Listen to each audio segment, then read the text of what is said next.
So my first question is, how many people have read the book in here? That's pretty good. Wow. That's really good. And you know that if you've read the book, that Neil would walk and then go in to have lunch and then have 2 beers, right? Yeah. 2 beers. There were a few beers along and the then way. walk all afternoon. So there we go. 2. I tried a 2-beer lunch once. It didn't work well. I fell right asleep. But, you know, that's one of the many interesting, important facts that I'd like to, say about Neil King. For one thing, you notice this tall, thin guy. He is 6 feet, 6 inches tall. I am 5 feet, 6 inches tall. He weighs less than I do, which drives me nuts. And for every one step he takes, I have to take 3, which we have at times we have walked along together. It's painful for Neil as we get around. So, but with these very special characteristics, as you all know, he walked out of his house on Capitol Hill one day and took this walk of how many days? 26 days, 330 miles. And knocking off at times 20 miles a day, which is amazing. And then, but still has time to, when, stumbling across people that he thought were interesting, ended up characters in his book. And at the end of that period, American Ramble was born. It'd come into being. And it was about 2 weeks later, you signed with Mariner. Yeah, right? Something like that. It was a pretty It was a quick sale. It was a quick sale. Yeah. The guy does know how to work the media. So, so he was doing all sorts of things. So by the time you got to New York, I mean, you were doing morning WABC, right? There were a few things along the way that cropped up. Yeah. So, some people write books on interesting facts and characters that have shaped America's history. Others write about journeys they have taken. Still others on traumatic challenges they have endured and involving their health and well-being. They're books that are philosophical dissertations on time and the cosmos, ones that delve into the forces that shape our experience and guide our spiritual journey. In American Ramble, Neil King tackles all those topics and more in a single volume of elegant writing. It not only provides a fascinating insight into the psyche of our nation, it is a moving account of his personal journey. Neil King is a gifted writer and an exceptional intellect. I've only known Neil now for about 3 or 4 years, but I think he must have been that enviable guy in college who operated in a different reality, the one who couldn't fathom a secure pedestrian life, the type of student for whom schoolwork and struggle are disassociated terms, the free spirit who quits college to work his way around the world and begins by buying a one-way ticket to Laredo just because he likes the sound of it. That spirit took a cub reporter to Eastern Europe as the wall was falling and eventually brought him to senior positions, editorial positions at the Wall Street Journal, where his account of 9/11 won him a Pulitzer. Now, in my prior world in which the journal was required reading, and this is before I met Neil, I found myself constantly drawn to articles by this guy, Neil King Jr.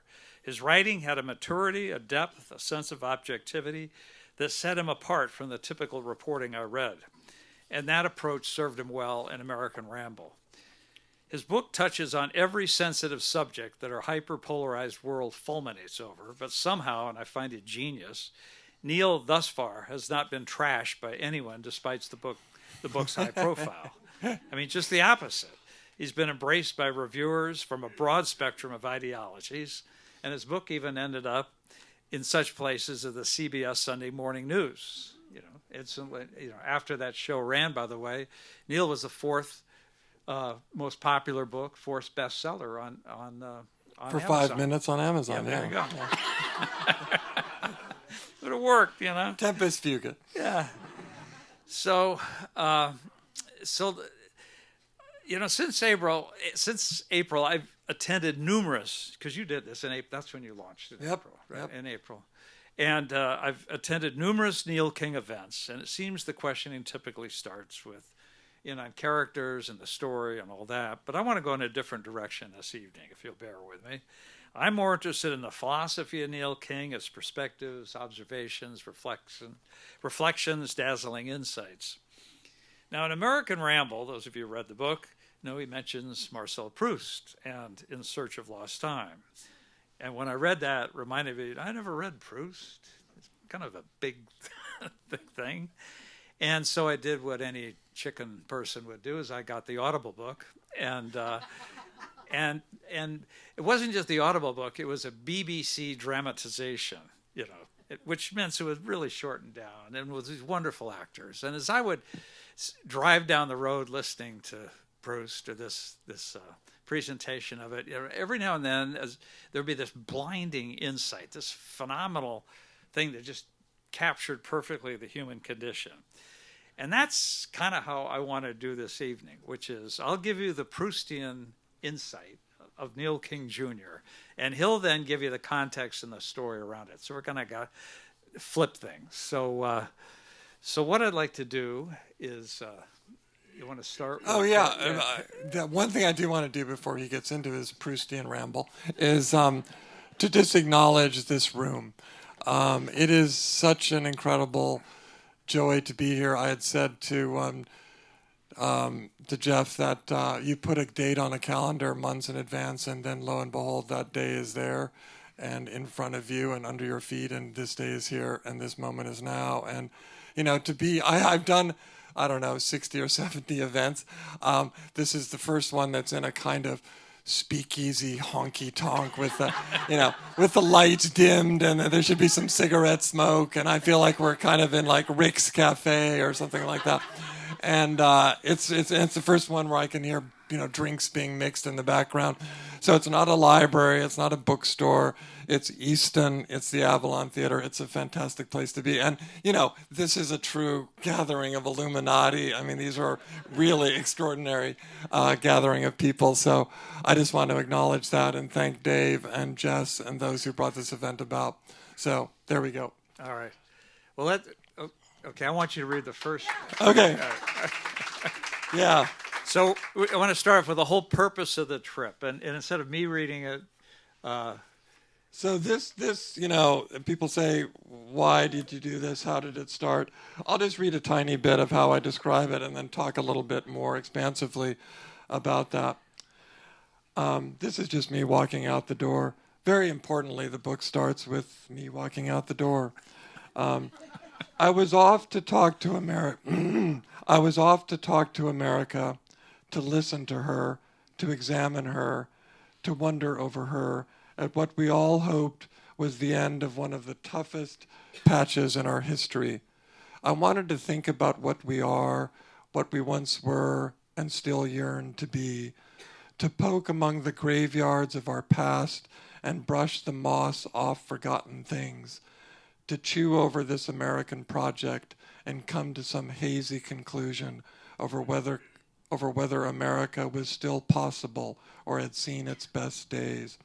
And, I go on in some description about kind of the why of it, and there are many things I could say about the why of it, but I think the simplest why of it was I had committed myself after a lot of study about the land and the path I was going to take to walk out, very importantly, of my own door on Capitol Hill and really just pay attention.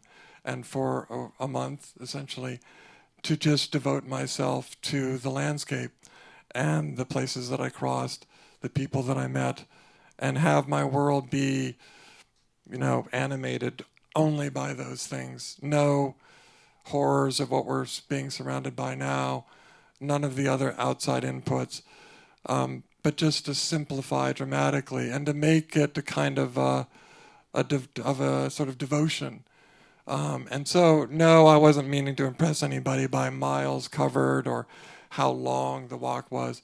It was really, from the outset, a spiritual thing, really, as much as anything, a kind of spiritual exercise, which I would add is freely available to any of us who have front doors and places that that front door leads to. And I would invite any of you to do something similar. That's good. So let's start with the American part of American Ramble. And so this is something from chapter 12. And you say, there are today at heart two American stories, the story of those who stay and the story of those who go. The land was settled as far back as the earliest tribes by people who took great leaps. Some of us still wander from place to place. Many others of us don't. We have the somewhere people who are very much of a place and rooted there. And we have the anywhere people who have a faint sense of belonging wherever they are. And if they ever had a place, they left it behind long ago. I mean, we talk about a divided America. I mean, political, Republicans, Democrats, conservatives, progressives. But where does somewhere and anywhere fit into that? And what are you? Yeah. Are you an anywhere or somewhere? I'm an anywhere person who came from somewhere. Okay. But I think everyone in this room is very much an anywhere person. We've lived all over, probably most of us in this room. Many of us come very profoundly from a place, but we've left it behind and we've become much more cosmopolitan and multifaceted, I guess. But, the day that I wrote about that phenomenon was a day that I had left this town called Ephrata, and I had found out about this family, the Fry family, and how I had seen some mention in a Library of Congress, a series of photos from the 40s about this family that had lived for 8 generations in the same farmhouse. And I ended up tracking down that farmhouse and that family. They were now on to a 10th generation. And, their long ago ancestor, I've forgotten his first name now, who had moved to that farmhouse in 1738 or something like that, had taken that huge leap. He had come across the Atlantic during a time when getting on a ship to come across the Atlantic was to take your life in your own hands. And there were many who died on that ship and many ships that summer. And then his people settled in that place and they stayed there. Not all of them. Many of them kept moving on. But it was, the whole landscape that I walked across was primarily inhabited, except when I got to places like Philadelphia and others, by very much somewhere people that had, lived there for multiple generations. And one of the things that was so interesting about the walk itself was that sense of the land having a kind of a fingerprint on it that was imprinted by the people who first moved to those places and first settled in those places. And even if some of those people had come and gone, if there were first Germans, if there were first Quakers, if there were Mennonites, whatever, their personality was still there. The style of the barns and the way they went about, forming the land was distinctly theirs. And that America is still very much out there to be seen, and was one of the things I really spent a lot of time wanting to consume when I went, was kind of the imprint of those. Most of the people you wrote about and you met and you talked were the somewhere people. They were not the anywhere people, right? I mean, they were mainly the somewhere people. Yeah, somewhere people, and were they were the ones that really changed, or I mean, they were the, how can I say it? I mean, they were the ones that really guided society, the development of society, were the somewhere people, not the anywhere people. Well, I mean, that also is something that I talk a lot about, because when we talk about the founders and the founding of the country, of course, right, we give a lot of ink to the people on the currency and in the portraits and who signed the documents. And when you walk the land, as I did, you see the work of the other founders, the people who built the railroads, who dug the canals, who built the rock walls that are now falling down. And I pay a lot of homage to those founders because of course, they're far more numerous than the other founders, and they're in some ways equally consequential, but profoundly forgotten. But maybe like the Mercer, that museum, right, Pennsylvania. That maybe you could talk about that. Well, yeah, I mean, Henry Mercer, who was somebody I went out of my way to go to in Doylestown, was a person who had devoted his life in the late 19th century into the early 20th century to gathering and amassing kind of all of the forgotten implements of American life before it all went away, that was the way we lived before the Industrial Revolution changed everything. And if you've never been to the Mercer Museum in Doylestown, you should go there, because it's one of these museums of a museum. It's itself this just bizarre kind of moldering oddity, and you can go see a whale ship like what they have in Moby Dick, with the harpoons and the whole thing, and everything that was once a part of our life and is now utterly vanished is basically housed in this huge structure that he himself built. Yeah. Okay, let's go to the change agents, and I'm going to read this from chapter 16. Our greatest men and women may have moved the dial in their time, may have nudged the course of our history this way or that. But do even the slightest traces of their DNA live on within us? They were cast-offs and oddities and misfits then and remain so now, and we flatter ourselves to think otherwise. Because you focus a lot on the weirdos. I mean, you know. And, right, but the... I mean, the unusual people. I mean, like... You know, one of the things that fascinates me, and I thought a lot about on the walk, is kind of the way that any of us teleport ourselves into the past and do ourselves the immense favor of turning us all into abolitionists. You know, like, oh, well, if I were around in the 1840s, it would have been Frederick and I, you know, marching hand in hand. When the reality that there were like 3% of the population were Frederick and his friends. Because most people were either wanted to keep the status quo as it was or didn't want to disrupt things or be out in front in some real vanguard.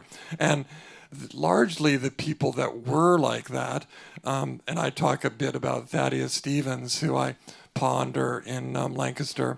You know, he and James Buchanan occupying the same town at the same time, one of them being the last pre-Civil War president, who I look at as a moral coward, but supremely representative of America at that time. And then this guy, Thaddeus Stevens, who was an extraordinary rabble-rouser and a complete pain in the ass, and a person who was in many ways vilified actually for kind long after the fact. Actually, like Kennedy and Profiles in Courage actually heaped some abuse on Thaddeus Stevens, that being a book that was, you know, came out in the late 50s, and you would have thought, wow, this is a true profile in courage, but you know, what we considered to be a courageous person even then or in the 1860s changes, and history changes. And now, finally, Thaddeus Stevens is truly getting his time. And in Lancaster, Pennsylvania, they're refurbishing his house, which had become like a drug den and a garage and all these various things. And in a year or so, they're going to reopen it as this resplendent Thaddeus Stevens Center in the middle of Lancaster. And the James Buchanan House will continue to be this fusty place that some people go to, but whose day is past and will become increasingly uninteresting, and it should be. So Thaddeus Stevens, how representative of his time? I mean, Thaddeus Stevens was typical of how much of the population? You know, as we know, I don't know how much you follow this kind of stuff, but when it comes to abolitionists, they were a tiny minority if you stop in 1840, and increasing minority up through the 1850s, and by the time of the Civil War, I don't know, they might have represented 20% of the population, but the actual percentage of right now, at this moment, let's do it, let's get it over with abolitionists were a tiny portion, and Thaddeus Stevens was a let's do it right now abolitionist, and those were rare. Okay. Now, I want to get into this belonging and separateness that you do. And we've talked about. So I read this. I said, I don't know what the hell he's talking about. So now he's going to have to explain it to the whole room here. So here we go. So the most durable form of belonging starts oddly with solitude. The better you are at being alone, the more comfortable you are as you go, and the more effortlessly you belong in the places where you arrive. Yeah. So one of the things I talked a lot about in the book, because it was a very much of a feature of anybody's experience if you go out into the world, and you know, I kind of I thought about it a little bit as we have the expression, you put yourself in harm's way. And a lot of people are like, aren't you going to endanger yourself, Neil? Isn't bad things going to happen? And I looked at it the other way around, that I was putting myself in trust's way, that I was going out into the world to trust in people, to not be evil or mean to me, and to extend me a welcome of some kind. And I found that to be the case overwhelmingly, in some cases quite powerfully. And you know what, and we talk a lot about these days, as we should, about various facets of privilege. And really, I think I came to the conclusion while on the walk that the ultimate privilege that any of us can experience is the privilege of belonging in a place and feeling that you're at home in that place, that you are welcome in that place, that you are respected in that place. And it's one thing to belong in your own house or in your front yard, But the more you extend that zone of belonging and the more you push it outwards, the more you get into whether you feel that you belong in sort of more foreign territory. And I do think that the durable base of that sense of belonging is something that you have to have in yourself at the outset, and that you curate and inculcate and expand. But if you don't feel that you're at home in yourself, if you don't feel that you belong in your own spirit, it's going to be a little hard to extend that sense of belonging more broadly. And the whole walk to me was, and I think many of our lives for that matter, especially the more that any of us push beyond our own bounds, is an exercise in stretching that sense of boundary. I'm sorry, of belonging. Belonging, right? Yeah. And that relates to something else. I mean, one of the qualities that I love about Neil is he calls it pushing against the matrix, or leaning on the matrix, and it's just the way he sort of distorts the world around him to achieve his objectives, and it's unbelievable. I mean, I don't have the guts to do it, but I look to Neil. He is my inspiration. So I found this sentence in towards the end of the book, or this paragraph. When you wander town to town, you become adept at nudging open little doors and pushing at the matrix. You learn that skill as a reporter, as I had working in many countries. But you learn it also in many other jobs. I had perfected it on this walk, as I gave mind and spirit the freedom to roam, because belonging, as a skill you nurture, is incubated best in solitude. The reality you encounter as you move from place to place is not a given upon arrival. It is not a fixed thing. It contains elastic qualities that you do a lot to shape as you go. You form a space as you enter it, just as you do a conversation. Excitement, enthusiasm, openness, trust, they can radiate outward and stir the same sentiments in people otherwise just going about their day. And that was that experience you had at the boatyard, and maybe you could talk about that. Yeah, I mean, this maybe gets a little out there, but I had one half of a chapter when I'm in Philadelphia. I talk about James Turrell, the space and light artist. I don't know how many of you are familiar with James Turrell, but James Turrell is very much about the concept that there is really no distinct set reality. It's a matter of how you enter a room, what the shade of the light is. That we're surrounded by figments, right? I mean, and this thing that we hold to be sort of this solid reality is a work of imagination in large part. And that whole concept of that you fashion the room when you walk into it, I think, is so important. And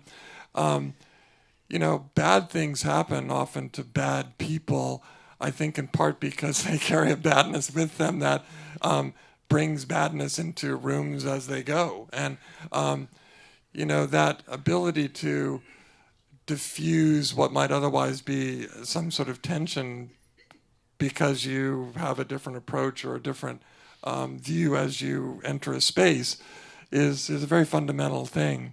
And it was something I also just thought that was one of the great things about the walk, and why I urge it on so many people, is that for that stretch of time I didn't fill my ears or eyes with anything else, with any podcasts or glancing at my phone or following Twitter. It was just thinking about these kinds of things for that stretch of time. And it's funny where you can get to when you do that. And so that kind of aspect of the, elastic quality of the realities that we walk into, and how it is that we shape a space by walking into it, and how it's wrong, I think, to act as if there's just a set reality that has nothing to do with you, as that's just an immediately hostile one, is just wrong. Right. That's great.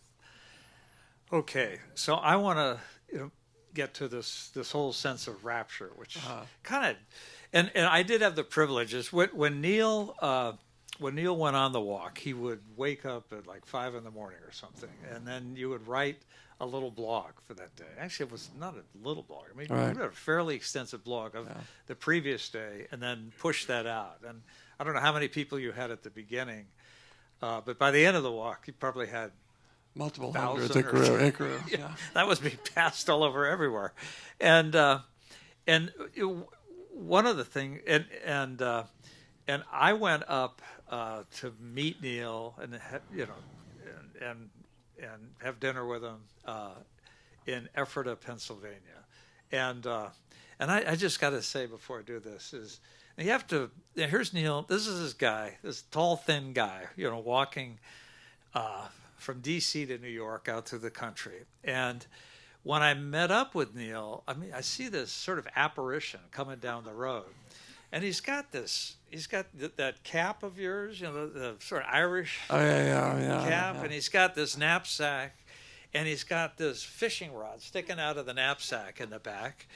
And he's wearing these. He got nicer shoes this evening. I wasn't wearing loafers. Yeah.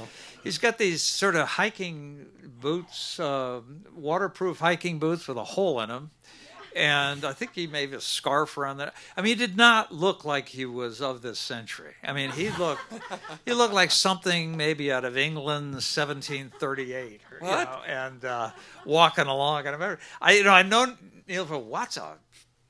Man, the guy sticks out, and so that may be part of your shaping the matrix too, because everybody says, "Well, you walked into the stable. There was that one shot up here, and what do we have here?" The Mennonite farrier. What do we got here?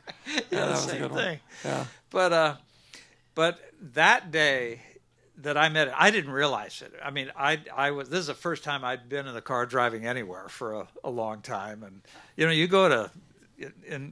Back into the Amish country, and you're switching roads like here, and you're trying to drive and look at your phone, and I was totally wiped out, and I had no appreciation. This was probably Neil's biggest day. It was when he came, which I learned after. But why don't you read that? And this we're talking about the fish tacos kind of part, which is let's start with that. Okay. Well, no, I wanted. Oh, I guess I was supposed to read that, right? Oh no, I can read that.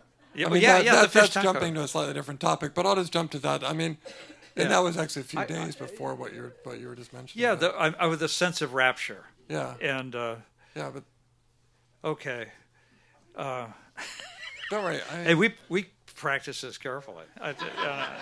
Don't think we didn't.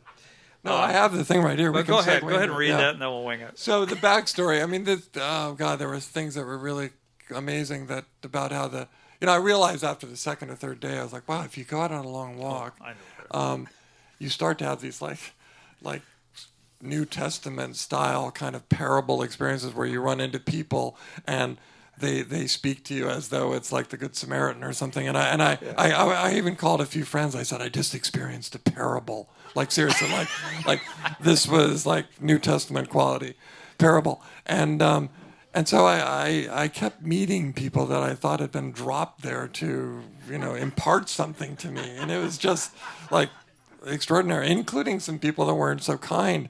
But even their lack of kindness was like parable-ish. Like the guy walking down the canal with you. And that explained everything. Right. And so on, I don't know, the third or fourth day, I came into this town, Reisterstown. It's in Maryland, in northern Maryland. And there was a huge rainstorm coming in, and I went into this old tavern there, and I sat at the bar, and I ordered some fish tacos, and I ordered beer. And I'll describe what happened, because it was really quite a moment. And the funny thing is, Jeff was mentioning these things I would send out in the morning, and that day I was like, am I going to describe this to my friends, especially my guy friends, that I'm like basically sitting at a bar drinking beer and eating fish tacos and in like tears of joy over the beauty of my life? Like they're going to think I'm a little bit like lost it. So at that moment, when with the fish tacos in front of me and the rain pouring down outside, I felt a wave of joy pass through me, as intense as any sudden grief. Pass through me as in surges. So I had to bury my face in my hands. If the bartender had took a turn to look at me, he would have thought I was heaving with sorrow, that I had just received some terrible event, news of some terrible event. But it was exactly the opposite. Others were sitting nearby talking, drinking, dipping French fries into ketchup, and I was trembling with an inner laughter that resembled sobs. We grope for words to describe emotions like this because they're so mysterious. It's like a tree suddenly swaying, but with no wind to move it. We jump for joy or fly into a rage or burst into laughter for a reason, usually. But there was no cause in this case, a full body surge of joy at simply being there. The sight of the rain, the taste of the beer, the warmth of the tavern, the compactness of my belongings beside me in my pack, the simplicity of my life at that exact moment. Who knew why? Thoreau touched on this in a letter to a friend. We are happy when reason can discover no occasion for it. Very nice. Yeah. And that oddly was actually the beginning of a series of these sort of bizarre raptures. More, all the way right up until New York. And they got a little stranger as they went. But the sort of grand finale of Raptures was the more kind of humorous of all, which was when I was going up the Bayonne Bridge that spans going across the Kilvancool to Bayonne, New Jersey. It's not exactly a poetic place, and I was walking along. I was kind of looking at my feet, and for some stupid reason, I hadn't thought that like Manhattan was right there, and I'd been walking for 25 days at that point to go to Manhattan. And I just looked up, and there was the whole of the island. And it was this gorgeous morning. And I was kind of like crippled by the sight of this place that I had been pilgrimaging towards for that length of time. And again, it was just the simplicity of seeing that sight. It was also compounded by this place that had gone through the tortures of COVID, where so many tens of thousands had died, that has suffered in differing ways for centuries. And yet it is, I still think, one of the most beautiful things we Americans have created, that island.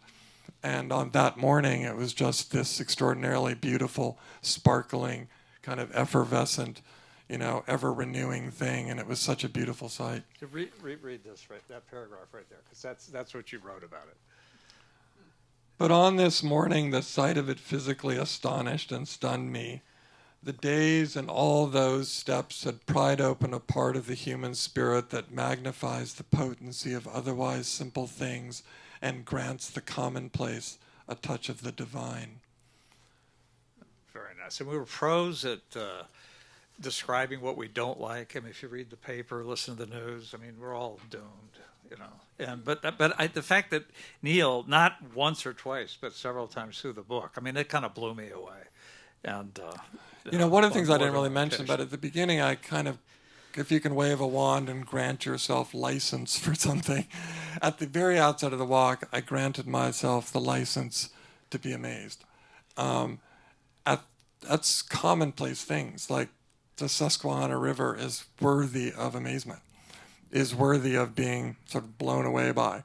And I felt that way when I arrived at these big, important bodies of water and many other places along the way. And I think it was that license that I granted myself that did some of that sort of prying open of the spirit.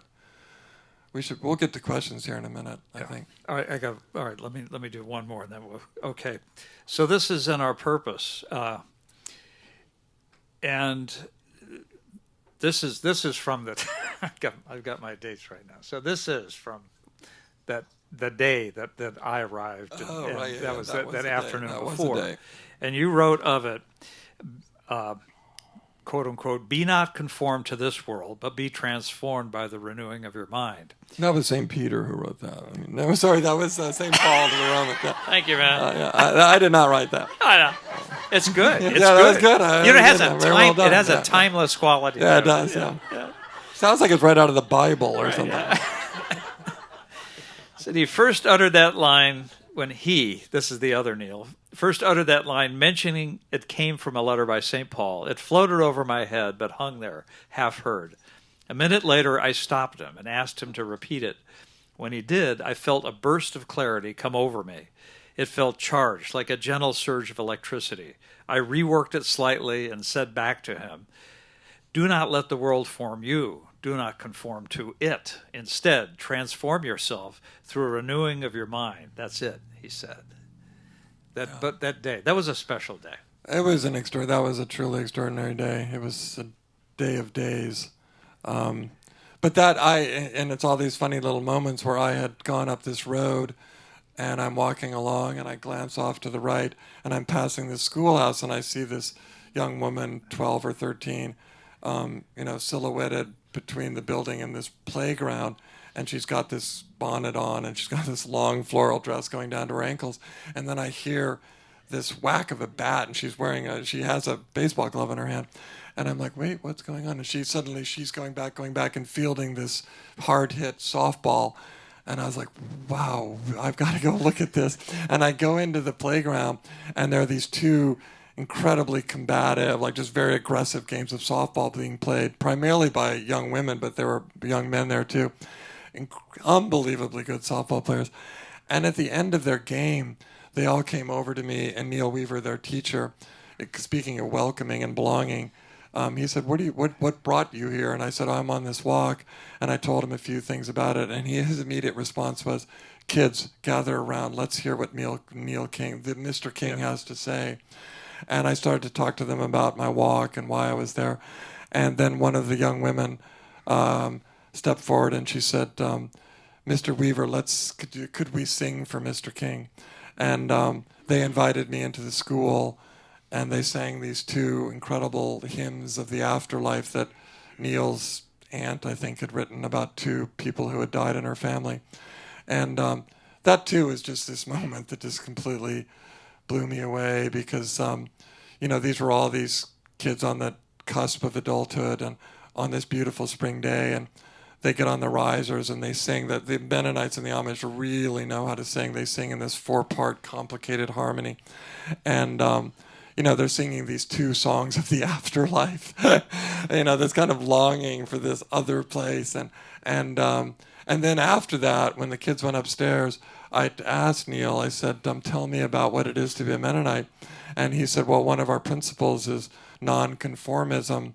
And it may sound a little odd to you because we obviously conform quite a lot to our own values.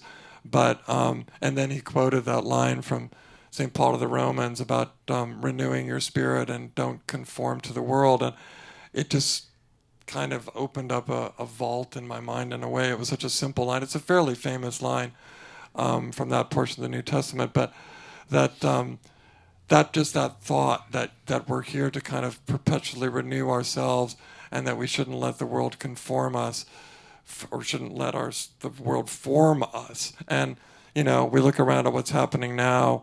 I think there's few things that are better advice than don't let the horrors of what's happening now distort and form us, but continue to renew ourselves amid all this stuff.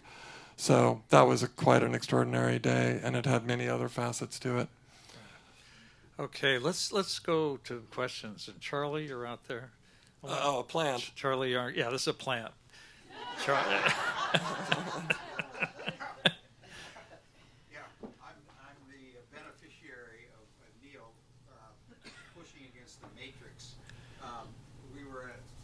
Wilder's in January 21, eating outdoors during early COVID, and we were with grandchildren, and we were eating and having a vigorous conversation about Frederick Douglass and the location of his fight with Edward Covey, which is over near Whitman, where we live. Yeah. And anyway, so that conversation was going on independently. Evidently, there was a table nearby where sat Neil King Jr. because when we got up to leave and we're walking out, suddenly there was Neil King saying, questioning me about what I knew about Frederick Douglass and the fight and the location of the Edward Covey fight. And so I told him what I knew or felt and so forth like that. And anyway, we went home, and the next day I had this eerie feeling that this guy was going to show up.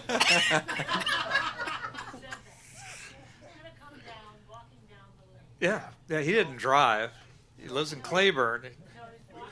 Yeah. At the end of on which you could see a tenth of a mile. Anyway, for whatever reason, my gaze fell out the front door towards the lane, and there was this shadowy figure approaching, and I thought, man, it's this guy.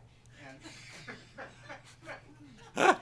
long story short, we sat there for 2 hours in the barn, 20 feet apart, and talked about Edward Covey and Frederick Douglass and things of that sort. So that's a living example of whatever pushing against the matrix means. As a beneficiary of it, we've evolved a relationship somewhat minor to what Jeff and Neil have. And when the book was going to be written and there was a website, I looked on the website and there was a picture of Neil and his knapsack, which was very modest. But in the knapsack was the cover of a book called The Order of Time by Carlo Rovelli. And so I just noticed that because it was a book I was familiar with. But when I read the book, the footprint of Carlo Rovelli was to me all over it. So what I would like to ask you, Neil,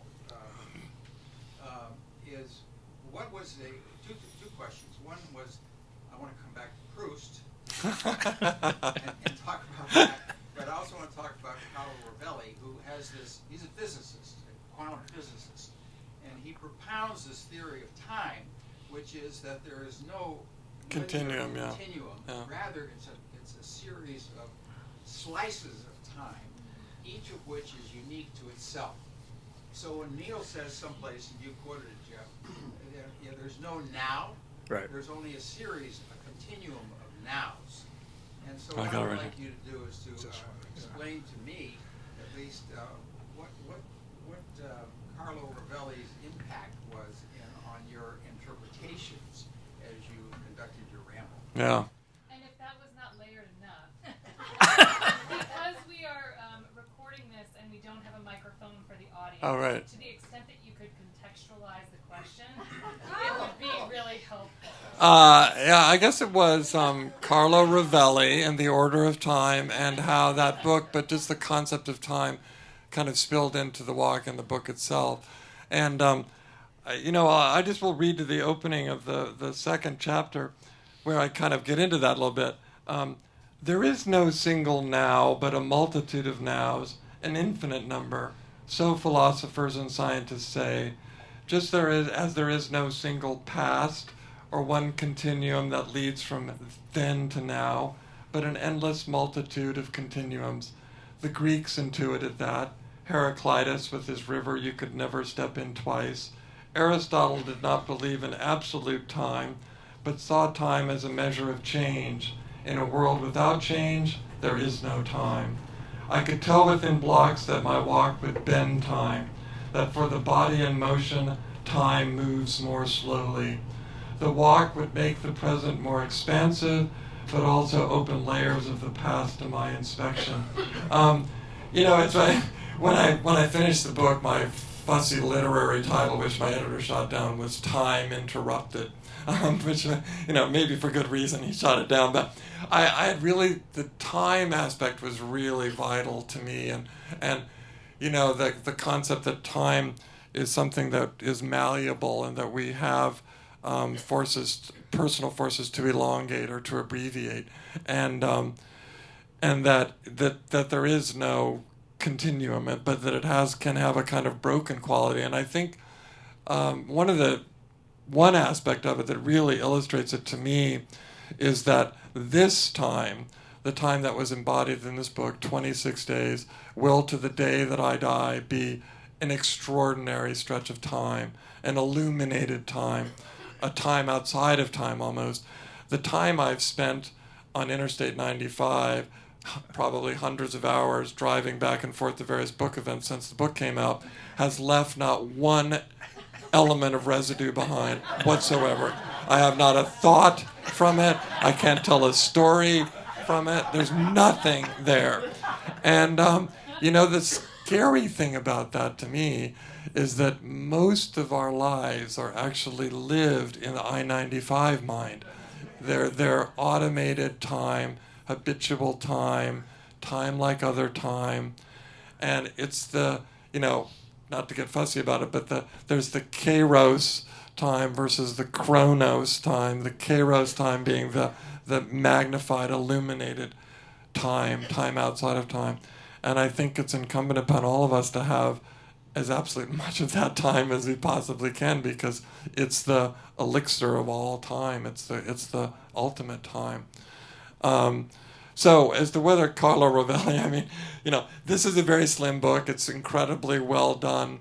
I could not summarize it or give you a perfect distillation of what he was talking about, but I was very taken by that kind of fluidness and the fact that these things, because I think profoundly that most of what we live around isn't what we think it is, and any of the science solidifies that. It is a kind of an illusion that we live within, and yet we do have these abilities, as we've been talking about, to form things and alter them. I just want to say, by the way, that time, I will always remember when I'm sitting at that table at the Wilder and I'm listening to this conversation and Bab is there and others, and I'm trying to participate in our table, but I was like, these people are talking about Frederick Douglass and the Covey field, and I'm just obsessed with. And so the minute you get up at your table, you called me up. You went to the restroom. You called me up, and he's wrong. He's wrong, and I need to talk to him. And that's how it started. I said, let it go. Let it go. I'm just like, I don't know who you are, but we need to talk. Okay, do we have other questions? Yes. Amy, sorry. Oh. Amy, I'm sorry. Oh. Yeah. Okay, so you talked about your bliss experiences, for lack of a better way of describing them. Was that new for you? Is that something that you've otherwise experienced or experienced more since your walk? I'm just curious about that. Let me ask a question of the room. This will be like a little show of hands thing, because I'm really, really interested in this. I'm somewhat prone to these things like this. But what I am curious about is it a natural feature of all of or raise your hand if it's a natural feature of your life to have ecstatic moments? Great. Yeah. Okay, good. Yeah. Maybe on a... You mean earlier in the day or later in the day? Usually later in the day. Yeah. No, that's a really good question, because I got an amazing note from a reader a couple of months ago, and he said, Neil, I read your book, and you talked about rapturous moments, and it made me realize I hadn't had one since I was 65, and I'm 80 now, or whatever. And my aim in my life, as I have it in front of me, is to have more of those. And I was like, wow, yeah, that's a good ambition. To your question, Amy, yeah, I have been prone to those moments. I'm susceptible to that kind of thing. So, and I think it's this private thing why the reason I kind of do a show of hands is, there's so much we don't know about each other, And it's one of and I talk about this a little bit in the book, that we're so kind of inured to or used to describing dreariness in our own lives, and we have a very advanced vocabulary about depression and anxiety, and we'll share one another's, horrible. But if you say, oh my God, I was in the Target parking lot yesterday morning, and I don't know what happened, but I just started crying. I was so overjoyed by the sight of the trash blowing or something like that. And people are like, what? Are you okay? But it's like that, right? And it's a funny thing that we don't know that about each other. Like, okay, am I the only one having these things, or what's going on? So, yeah. But is this something that's happened more recently than? Well, there was when was the last time I had a moment? When you're in your 50s, or? I haven't charted them, but it's definitely, I think one of the points of this is if you get out of your rut, if you go out and attentively, just live, you're going to magnify those things and have a lot more of those moments. I think it's more recent. with you. Well, a little bit of that, but I think definitely it- remember ecstatic moments from 18. I hope we all do. When C-SPAN did a interview of Neil after he'd finished the walk, before the book had been written and published, and it was an hour-long thing, and in the middle of it, this, Mr. King, this is, you've been on our show before, and then they pulled up this old tape, and there was Neil, the white shirt, the gray flannel suit, and very pompous, I said, wow. I said, you're like every other, including myself, another DC jerk, the pompous ass there. And I said, that Neil King, I don't like that Neil King. This King, I like. And, that other one is I gone. think that other one, I don't think that other one could have had this sense of rapture. No, that's absolutely true. I mean, that person is no longer there. Yeah. I think. Yeah. Yeah. This is a rather pedestrian question, so I apologize in advance, but did you get like a triptych from AAA?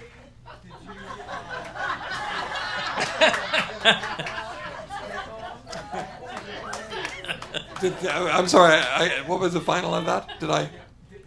How much planning went into Oh. the route? Yeah, well, how much planning went into the route? Massive amount. So just to back up a little bit, I had planned very thoroughly and quite meticulously to walk out my door on the 26th of March of 2020. And I don't know about the rest of you, but something got in the way of that happening. And I watched my March of 2020 unravel like we all did in very particular ways, so that these cancellations, oh, sorry, we don't want you to come here anymore, started flooding in. So I had to postpone it for a year. And it gave me a year of added, forethought. And so the walk was a mixture of actually quite meticulous planning for where I was going to spend the night. I didn't want to sleep in, the woods. And it's not easy to find places to spend the night in most of even middle America, eastern seaboard America. And I needed to arrange people that were interesting to me.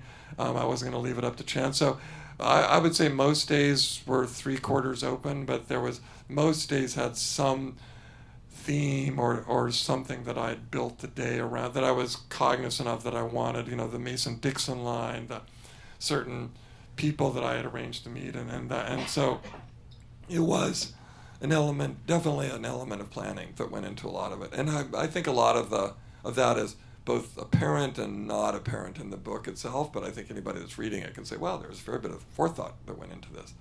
Yeah. We'll right here, and then we'll go back there. Sorry. It was comforting to me reading the book knowing that you had a place to stay.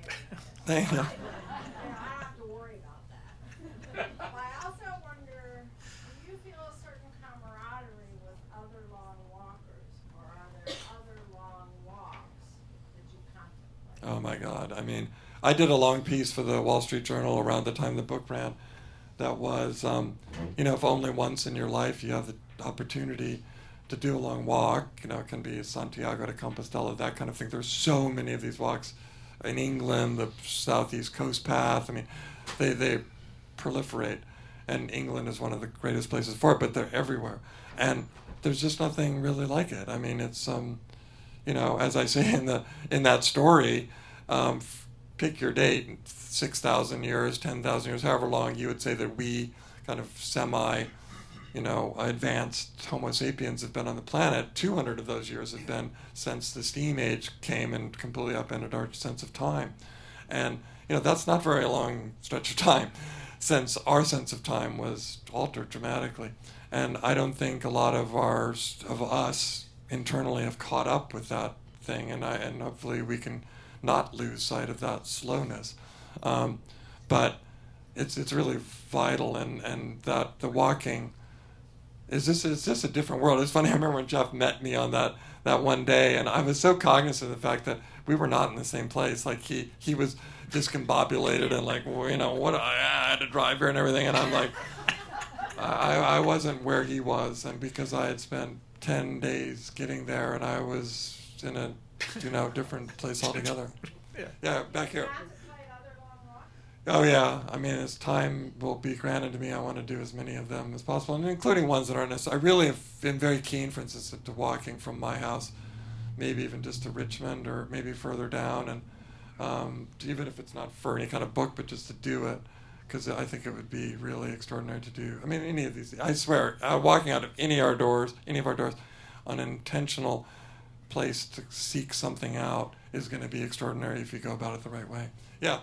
Neil, have you read Rory Stewart's book, The Places in Between? I have. Walking across Afghanistan in January of 2002? I have, yeah, and I talk a little bit about that book because I'm was really taken by, think what you will about the Afghans. This is a place with like deep tradition of true hospitality, which is what so much of the world still is made up of, even war-torn parts of it. If somebody comes along, I mean, you might also be killed by someone, but if you're not killed, you're going to be put up in their house, and there is so much of that remains out there, and he was put up in people's houses. They weren't nice most of the time, but, and fed along the way. And, Patrick Leigh Fermor wrote a whole series of books about his walk to Constantinople, which is an absolute classic that's now having a real heyday. And there's, I could go on, Bruce Chatwin in Patagonia, and on and on and on, of people that were, extraordinary people that wrote great books about these kinds of things. Yeah. I'm just thinking, if I were to do something like this, there's a chance I might never have gotten to New York. I mean, you set off, you had plan ahead, all you knew is you were going to go to New York, and some places to stay, and certain people you'd meet along the way. What if you talk to somebody in that bar or whatever and said, my grandfather's down the road, he's got some great stories to tell. I mean, what kept you from giving it to temptation to say, I think I'll go over here just out of my way a little bit because I heard it's a great place. I know. What kept you from doing that? Yeah. No, that's a really interesting question, because despite the fact that it's called American Ramble, which has an unintentional, like a rambling concept behind it, but it was pretty directional in that regard, and I think in part it sort of stems from my original concept was walk out my door and walk to New York, kind of sort of semi-swiftly, just to see what it would be like. And then it became more and more expansive. But I kind of wanted to stick to a compactness about the days.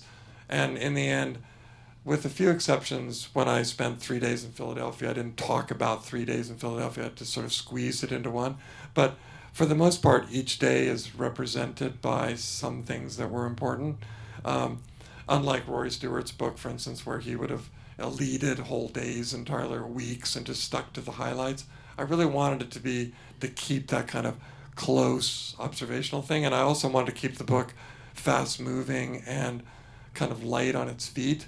And the more kind of those, oh, by the way this, oh, by the way that, the bigger it would have gotten, and the more kind of cumbersome it would have gotten in a way. So I kind of wanted to keep it sort of trim in some ways, and I guess that's one of the reasons I didn't succumb to too many of those kinds of things. Makes perfect sense. Yeah. Can we have a quick, because she's got to go. I want her to speak. Go. Thank you for your book, Neil. I have not yet read it. I plan to. Before I leave, I needed to say that I was born in Reisterstown, and I also just walked through Ukraine, and that's the only reason I'm leaving. To go downstairs, yeah, right. From a nice segue, but I wanted to ask you to share with the audience how we cultivate this leaning against the matrix and cultivating awe every day. Yeah, I know. I think a lot of it is a kind of a trust thing, and so many people have asked me, "Well, didn't you fear this? Couldn't this have happened?" And yeah, all kinds of things could have happened. And and I'm not denying that the world is less menacing for me than it would be for you or for others that might be walking down the street. I have a little bit more of a protective force field in a way for lots of obvious reasons, but on the other hand, I don't think it's as filled with as many menaces and dangers as we, populate it with. And so I think, for one, stepping out of that sense of fear is big, and then and giving yourself the space to have that sense of the beauty of the things that are outside of or I think a lot of it is the beauty and the commonplace part. I mean, we're also, People travel the world to get these Instagram moments, and they go to places that other people have already Instagrammed a million times because they look good on their phone. And, what my whole walk, that almost none of those places that anybody's ever Instagrammed ever, but they were all things that I just kind of stumbled on, and I think a lot of it was just giving places their own due. I talk a lot about, if you bring meaning with you, kind of pre-arm yourself with meaning, then the places themselves pay you back for that. It's like a reciprocal kind of thing. It's an exchange. I think a lot of it is that the more sort of honor you give to the place, the more it sort of repays you in turn. I think we got time for one more question. Yeah. Yes. Well, I was particularly struck by the somewheres, anywheres positioning, and of course that's such a theme for us here on the shore. I wondered if you thought about doing an Eastern Shore ramble. There was a time when I thought about just coming, if I'd gone out my door and taken a left instead of a right, I literally would have come across the bay, and I was, Baba can testify that I had thought about somehow hitching a ride across Tillman Island and, carved that, and I'd kind of mapped it all out. But the problem with that route in the end is that you spend about a third of the time walking along the Jersey Shore, which means that half of that side on where the ocean isn't that interesting. And then so anyway, I realized that route wasn't the way I wanted to go. But having spent a lot of time out here during and after COVID, and having really immersed myself a fair bit, as Charlie and others can attest, there's the richness of things here is just really extraordinary. So actually I would love to do something like that. I think that's a really good idea. And I've done small versions. One thing I think we should try to make an annual ritual of, and I did it at the start of 2021, was I woke up in the morning, drove to St. Michael's, parked in that parking lot, and took what I called the Frederick Douglass walk on the first day of the year, because that was the day that he was told to walk to the Covey farm. And I set off and did the 6-mile walk around the bend to where that farm is. And, it would be nice to even have that be an annual walk that others do. And it was a great walk to have taken that morning. And you I'm not Frederick Douglass, I can't walk in his shoes, but it's the same road. It's got the same bends in it as it had then. The same railroad trestle is still visible off to the side there. Lots of things haven't necessarily changed, and, those things can be reactivated. So, thank you all so right, much. yes, It's been you. such a great pleasure.